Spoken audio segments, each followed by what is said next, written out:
Hello everyone, ಹೇಗಿದ್ದೀರಿ ಎಲ್ರು? Once again ನನ್ನ ಯೂಟ್ಯೂಬ್ ಚಾನಲ್ಗೆ ಸ್ವಾಗತ. Welcome back to cook with Shreya YouTube channel.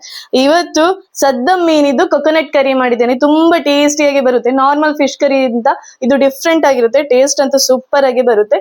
So ಬನ್ನಿ ಈ ಈಸಿ ಆದ ರೆಸಿಪಿಯನ್ನು ಹೇಗೆ ಮಾಡೋದು ಅಂತ ನೋಡ್ಕೊಂಡು ಬರೋಣ. ಅದಕ್ಕಿಂತ ಮುಂಚೆ ಯಾರಾದ್ರೂ ನನ್ನ ಚಾನಲ್ಗೆ ಹೊಸದಾಗಿ ಬಂದಿದ್ರೆ ಡ್ಯಾನ್ಸ್ ಮಾಡಬೇಡ. ಹೊಸದಾಗಿ ಬಂದಿದ್ರೆ ಪ್ಲೀಸ್ ಸಬ್ಸ್ಕ್ರೈಬ್ ಮಾಡಿ ಮತ್ತೆ ಸಪೋರ್ಟ್ ಮಾಡಿ. ಬನ್ನಿ ಇವಾಗ ರೆಸಿಪಿ ಕಂಟಿನ್ಯೂ ಮಾಡೋಣವಾ? ಓಕೆ, ಟಾಟಾ ಬಾಯ್ ಬಾಯ್ ಹೇಳು. ನಾನಿಲ್ಲಿ ಸದ್ದಂ ಮೀನ್ ತಗೊಂಡಿದ್ದೇನೆ. ನೀವು ಬೇಕಾದ್ರೆ ಅಂಜಲ್ ಅಥವಾ ಮಾಂಜಿ ಮೀನ್ ಕೂಡ ತಗೊಳ್ಬಹುದು, ಪಾಂಫ್ರೆಟ್ ಕೂಡ ತಗೊಳ್ಬಹುದು. ನಿಮ್ಗೆ ಯಾವ ಮೀನ್ ಇಷ್ಟ ಆಗುತ್ತೆ ಆ ಮೀನ್ ತಗೊಳ್ಳಿ. ಇದನ್ನ ರೌಂಡ್ ಕಟ್ ಮಾಡಿ ಕ್ಲೀನ್ ಮಾಡಿದ ನಂತರ ರುಚಿಗೆ ಬೇಕಾದಷ್ಟು ಉಪ್ಪು ಹಾಕೊಳ್ಳೋಣ. ಇದರ ಜೊತೆನೆ ಒಂದು ಅರ್ಧ ಟೇಬಲ್ ಸ್ಪೂನ್ ಕರಿಮೆಣಸು ಪುಡಿ, ಬ್ಲಾಕ್ ಪೆಪ್ಪರ್ ಪೌಡರ್, ಮತ್ತೆ ಒಂದು 1/4 ಟೀ ಸ್ಪೂನ್ ಅಷ್ಟು ಅರಿಶಿನ ಪೌಡರ್. ಇದ್ರ ಜೊತೆನೆ ಒಂದು ಅರ್ಧ ನಿಂಬೆ ರಸವನ್ನು ಕೂಡ ಹಿಂಡ್ಕೊಳ್ಳೋಣ.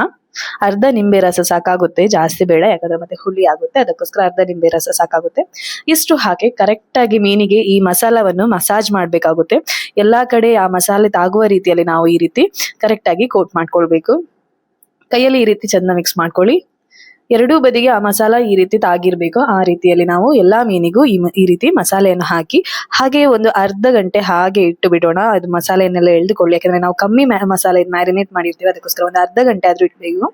ಇವಾಗ ನಾ ಇಲ್ಲಿ ತೆಂಗಿನಕಾಯಿದು ಹಾಲು ತೆಗೆದುಕೊಳ್ಬೇಕು. ಇಲ್ಲಿ ನಾನು ಒಂದು ಇಡೀ ತೆಂಗಿನಕಾಯಲ್ಲಿ ಅರ್ಧ ಭಾಗ ಮಾಡಿದಾಗ 2 ಗಡಿ ಆಗುತ್ತೆ. ಅದರಲ್ಲಿ 1 ಗಡಿ ತೆಂಗಿನಕಾಯಿಗೆ ನೀರ್ ಹಾಕಿ ಈ ರೀತಿ ಫೈನ್ ಆಗಿ ಪೇಸ್ಟ್ ಮಾಡ್ಕೊಂಡು ಬರ್ಬೇಕು.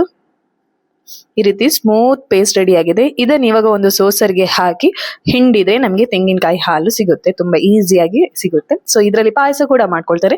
ನಾವಿವತ್ತು ಫಿಶ್ ಕರಿ ಮಾಡ್ತಿದ್ದೇವೆ, ಕೊಕೊನಟ್ ಕರಿ ಮಾಡ್ತಿದ್ದೇವೆ. ಈ ರೀತಿ ಹಿಂಡ್ಕೊಂಡ ನಂತರ ಏನ್ ಅದ್ರದ್ದು ವೇಸ್ಟೇಜ್ ಉಳಿತದೆ ಅದನ್ನ ಪುನಃ ಮಿಕ್ಸಿಗೆ ಹಾಕಿ ಅದಕ್ಕೆ ಪುನಃ ಸ್ವಲ್ಪ ನೀರ್ ಹಾಕಿ ಇನ್ನೊಂದ್ಸಲ ನಾವು ಹಾಲನ್ನು ಕಟ್ಕೊಳ್ಬೇಕಾಗುತ್ತೆ. ಈ ರೀತಿ ತೆಂಗಿನಕಾಯಿನ ಕಟ್ಕೊಂಡು ಹಾಲು ತೆಗೆದುಕೊಳ್ಬೇಕಾಗುತ್ತೆ. ನಂಗೆ 1 ಗಡಿ ತೆಂಗಿನಕಾಯಿಯಲ್ಲಿ ಇಷ್ಟು ಹಾಲು ಸಿಕ್ಕಿದೆ. ಇದನ್ನು ಇನ್ನೊಂದ್ಸಲ ಫೈನಲ್ ಆಗಿ ಒಂದು ಸೋಸರ್ಗೆ ಹಾಕಿ ಸೋಸ್ಕೊಳ್ಳೋಣ. ಯಾಕಂದ್ರೆ ಅದರಲ್ಲಿ ಸ್ವಲ್ಪ ಉಳ್ದಿರುತ್ತೆ, ಅದರ ತೆಂಗಿನಕಾಯಿ ಏನು ಚೂರು ಇರುತ್ತೆ ಅದು ಉಳ್ದಿರುತ್ತೆ. ಅದನ್ನ ಸಪರೇಟ್ ಆಗಿ ಡಿಸ್ಕಾರ್ಡ್ ಮಾಡಿದ್ರೆ ನಮ್ಗೆ ತೆಂಗಿನಕಾಯಿ ಹಾಲು ಸಿಗುತ್ತೆ. ಇವಾಗ ಪ್ಯಾನಿಗೆ ಒಂದು 2 ಟೇಬಲ್ ಸ್ಪೂನ್ ಅಷ್ಟು ಎಣ್ಣೆ ಹಾಕೊಳ್ಳೋಣ. ಎಣ್ಣೆ ಹಾಕಿ ನಾವು ಮ್ಯಾರಿನೇಟ್ ಮಾಡಿ ಇಟ್ಕೊಂಡಿರುವ ಮೀನ್ ಏನಿದೆ ಅದನ್ನ ಹಾಕೊಳ್ಬೇಕು. ಎಣ್ಣೆ ಬಿಸಿ ಆದ ನಂತರ ಹಾಕೊಳ್ಳಿ. ಹಾಕಿದ ಕೂಡಲೇ ಸ್ಪೂನ್ ಹಾಕ್ಲಿಕ್ಕೆ ಹೋಗ್ಬೇಡಿ. ಒಂದು 2 ನಿಮಿಷ ಹಾಗೆ ಫ್ರೈ ಆಗ್ಲಿ ಒಂದು ಬದಿ. ನಂತರ ಫ್ಲಿಪ್ ಮಾಡ್ಕೊಂಡು ಇನ್ನೊಂದು ಬದಿ ಕೂಡ ಒಂದು 2 ನಿಮಿಷ ಕುಕ್ ಮಾಡ್ಕೊಳ್ಳೋಣ. ಜಾಸ್ತಿ ಫ್ರೈ ಮಾಡೋದು ಬೇಡ, ಯಾಕಂದ್ರೆ ಜಾಸ್ತಿ ಫ್ರೈ ಆದ್ರೆ ಅದೊಂದು ಸ್ವಲ್ಪ ಒಣ ಮೀನ್ ತರ ಆಗುತ್ತೆ. ಅದಕ್ಕೋಸ್ಕರ ಕರೆಕ್ಟ್ ಆಗಿ ಒಂದು ನಾರ್ಮಲ್ ರೇಂಜ್ಗೆ ಫ್ರೈ ಆದ್ರೆ ಸಾಕಾಗುತ್ತೆ. 2 ನಿಮಿಷ ಫ್ರೈ ಆದ್ರೆ ಸಾಕಾಗುತ್ತೆ. ಇವಾಗ ಅದೇ ಎಣ್ಣೆಗೆ ಇಲ್ಲಿ ನಾವು ಫ್ರೈ ಮಾಡಿದ ಮೀನನ್ನು ತೆಗೆದಿಟ್ಕೊಂಡಿದ್ದೇವೆ. ಅದರಲ್ಲಿ ಎಣ್ಣೆ ಹಾಗೆ ಉಳಿದಿದೆ. ಅದಕ್ಕೆ ಬೇಕಿದ್ರೆ 1 ಟೇಬಲ್ ಸ್ಪೂನ್ ಅಷ್ಟು ಮತ್ತೊಂದು ಸ್ವಲ್ಪ ಎಣ್ಣೆ ಹಾಕೊಳ್ಬಹುದು, ಬೇಕಿದ್ರೆ ಮಾತ್ರ, ಇಲ್ಲಾಂದ್ರೆ ಸ್ಕಿಪ್ ಮಾಡ್ಕೊಳ್ಳಿ. ಇದಕ್ಕೆ ಒಂದು 5 ರಿಂದ 6 ಎಸಳು ಜಜ್ಜಿದ ಬೆಳ್ಳುಳ್ಳಿ, ಒಂದು 5 ಹಸಿಮೆಣಸಿನಕಾಯಿ ಮತ್ತೆ ಒಂದು 2 ಎಲೆ ಕರಿಬೇವನ್ನು ಹಾಕೊಂಡು ಮೊದಲಿಗೆ ಫ್ರೈ ಮಾಡ್ಕೊಳ್ಳೋಣ. ಎಣ್ಣೆಯಲ್ಲಿ ಚಂದ ಫ್ರೈ ಆಗ್ಲಿ. ಇವಾಗ ಇದಕ್ಕೆ ಒಂದು ಅರ್ಧ ಈರುಳ್ಳಿಯನ್ನು ಹಾಕೊಳ್ಳೋಣ. ಫೈನ್ ಚಾಪ್ ಮಾಡ್ಕೊಂಡಿದ್ದೇನೆ, ಅದನ್ನ ಹಾಕೊಂಡು ಇದ್ರ ಜೊತೆನೆ ಒಂದು ಸಣ್ಣ ಟೊಮೆಟೊವನ್ನು ಕೂಡ ಕಟ್ ಮಾಡ್ಕೊಂಡಿದ್ದಾನು. ಇದಕ್ಕೆ ಫೈನ್ ಚಾಪ್ ಮಾಡಿ ಹಾಕೊಳ್ಬೇಕು. ಇವಾಗ ಒಂದ್ಸಲ ಇದೆಲ್ಲ ಒಗ್ಗರಣೆಯಲ್ಲಿ ಫ್ರೈ ಆಗ್ಬೇಕಾಗುತ್ತೆ. ನಂತರ ಇದಕ್ಕೆ 1 table spoon ginger garlic paste ಹಾಕೊಳ್ಳೋಣ. ಜಿಂಜರ್ ಗಾರ್ಲಿಕ್ ಪೇಸ್ಟ್ ಹಾಕಿದ ನಂತರ ಹಸಿ ವಾಸನೆ ಹೋಗುವ ತನಕ ನಾವು ಫ್ರೈ ಮಾಡ್ಕೊಳ್ಬೇಕಾಗುತ್ತೆ. ಇವಾಗ ಮಸಾಲೆಯಲ್ಲಿ ಒಂದು 3/4 tablespoon coriander powder, 3/4 tablespoon jeera powder ಹಾಕಿ ಇದ್ರ ಜೊತೆನೆ ಅರ್ಧ tablespoon black pepper powder ಹಾಕೊಳ್ಳೋಣ. ನಂತರ ಒಂದು 1/4 ಟೀ ಸ್ಪೂನ್ ಅರಿಶಿನ ಪೌಡರ್ ಹಾಕೊಳ್ಳೋಣ. ಇಷ್ಟನ್ನು ಹಾಕಿ ಮಸಾಲೆಯನ್ನು ಫ್ರೈ ಮಾಡ್ಕೊಳ್ಬೇಕಾಗುತ್ತೆ. ಯಾವುದೇ ನೀರ್ ಹಾಕದೆ ಖಾಲಿ ಹಾಗೆ ಎಣ್ಣೆ ಬಿಡೋ ತನಕ ಸ್ವಲ್ಪ ಫ್ರೈ ಮಾಡ್ಕೊಳ್ಬೇಕಾಗುತ್ತೆ. ಇವಾಗ ನಾವೇನು ಪ್ರಿಪೇರ್ ಮಾಡಿದ ತೆಂಗಿನಕಾಯಿ ಹಾಲಿದೆ, ಮಸಾಲೆ ಒಳ್ಳೆ ಫ್ರೈ ಆದ ನಂತರ ತೆಂಗಿನಕಾಯಿ ಹಾಲು ಹಾಕಿ ಎಲ್ಲವನ್ನು ಸರಿಯಾಗಿ ಮಿಕ್ಸ್ ಮಾಡ್ಕೊಳ್ಬೇಕು.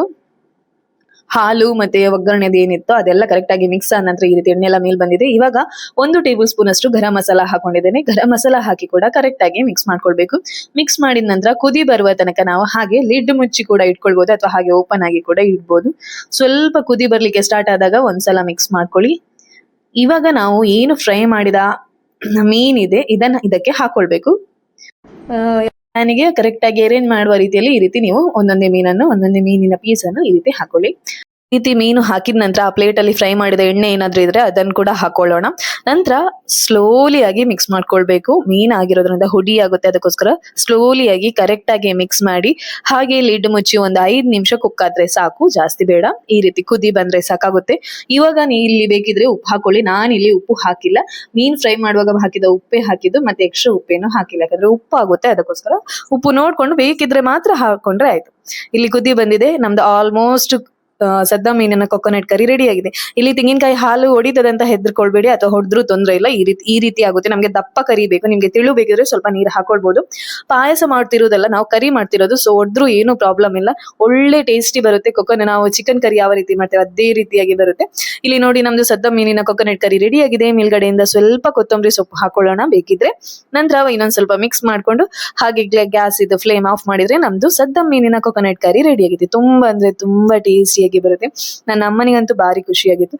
ನನ್ನ ಗಂಡನು ಹಾಗೆ ಕೋಳಿ ಸಾರ ಅಂತ ಹಾಗೆ ಇಟ್ಟಿದ್ರು, ಮತ್ತೆ ಹೇಳಿದೆ ಮೀನಿನ ಸಾರ ಅಂತ, ಮತ್ತೆ ಅವ್ರು ಹೇಳ್ತಿದ್ರು ಭಾರಿ ಚಂದ ಆಗಿದೆ ಅಂತ, ಟೇಸ್ಟಿಯಾಗಿ ಬಂದಿದೆ. ಸೊ ನೀವು ಕೂಡ ಒಂದ್ಸಲ ಈ ರೆಸಿಪಿಯನ್ನು ಟ್ರೈ ಮಾಡಿದ್ರೆ ಹೇಗಾಗಿದೆ ಅಂತ ನಂಗೆ ಕಮೆಂಟ್ ಬಾಕ್ಸ್ ಅಲ್ಲಿ, ಹಾಗೆ ನನ್ನ ಚಾನಲ್ ಅನ್ನು ಫಾಲೋ ಮಾಡಿ, ಸಬ್ಸ್ಕ್ರೈಬ್ ಮಾಡಿ. ಓಕೆ, ಟಾಟಾ, ಬೈ ಬಾಯ್.